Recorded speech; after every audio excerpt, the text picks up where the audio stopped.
Things fearful avoidants say when they're in love. When a fearful avoidant falls in love, it doesn't look like the movies. It feels like a contradiction, like someone reaching for you while quietly bracing for impact at the same time. And one of the clearest ways you'll see this inner battle is not just in what they do, but in what they say. Because their words often carry two emotions at once, desire and fear. They might say something like, "I really like being with you. I just need some space sometimes." And if you don't understand the psychology behind it, it can feel confusing, even hurtful. But what they're really saying is, "I feel safe with you, but safety is unfamiliar to me, and that scares me."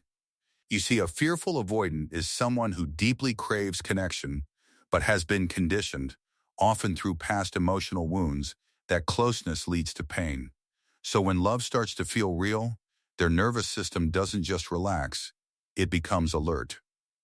That's why another thing they often say is, "I don't want to mess this up." Now on the surface it sounds sweet, even reassuring, but underneath there's anxiety. There's a fear that they are somehow too much or not enough, that eventually you'll see something in them that makes you leave. And instead of fully leaning into love, they start preparing for its loss before it even happens. Then comes a phrase that confuses many people. "You deserve better." This one hits differently because it feels like rejection wrapped in concern. But for a fearful avoidant, it's not manipulation, it's self-protection. They genuinely believe that their emotional inconsistency, their need for distance, or their internal chaos will hurt you. So rather than risk being the cause of your pain, they try to step back, even when they don't actually want to. And this is where their push-pull dynamic becomes most visible. One day they'll say, "I miss you so much," and the next, they might go quiet or distant. It's not because their feelings changed overnight, it's because their fear caught up to their feelings. Love activates their wounds just as much as it activates their desires. You might also hear them say, "I'm not used to this." And this is one of the most honest things a fearful avoidant can say when they're in love. Because what they're experiencing with you, consistency, emotional intimacy, maybe even genuine care, is unfamiliar territory. And unfamiliar doesn't always feel safe, even if it's healthy. Their past may have taught them that love comes with unpredictability, withdrawal, or even emotional pain. So when something stable appears, their mind starts questioning it. They might overanalyze your actions, look for signs that something is wrong, or even create distance just to regain a sense of control. Another subtle but powerful statement is, "I just don't want to get hurt." This is the core of everything.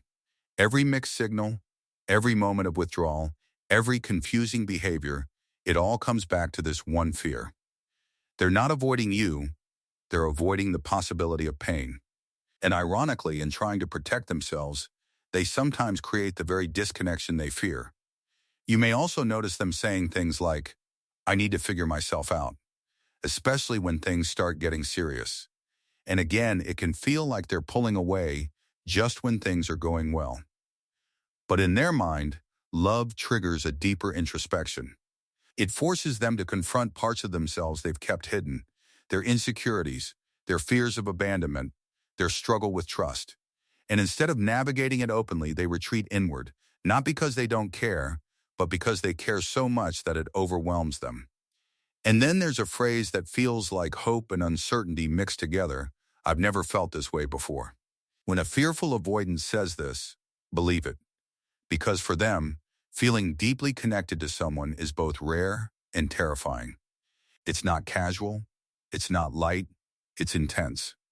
And intensity for them is often associated with instability. So even when the feeling is positive, their body may interpret it as something to be cautious about. This is why being with a fearful avoidant requires emotional awareness. You have to listen not just to their words, but to the fear behind their words. Because when they say, "I need space," it doesn't always mean they want distance from you. It often means they're trying to regulate emotions that feel too big to handle. When they say, "You deserve better," it doesn't always mean they want to leave. It often means they don't feel worthy of staying. And when they say, "I don't want to get hurt," What they're really saying is, I'm scared to trust this, but I want to. And here's the deeper truth. Fearful avoidants don't struggle with love because they lack it. They struggle because they feel it so deeply, but don't always know how to stay safe inside it. Their words may seem inconsistent, but their feelings often aren't. It's their fear that distorts the expression of those feelings. So if you're dealing with someone like this, the question isn't just what are they saying, it's what are they afraid of? Because once you understand that, their contradictions start to make sense. And more importantly, you can decide whether you have the emotional capacity to meet them where they are, without losing yourself in the process.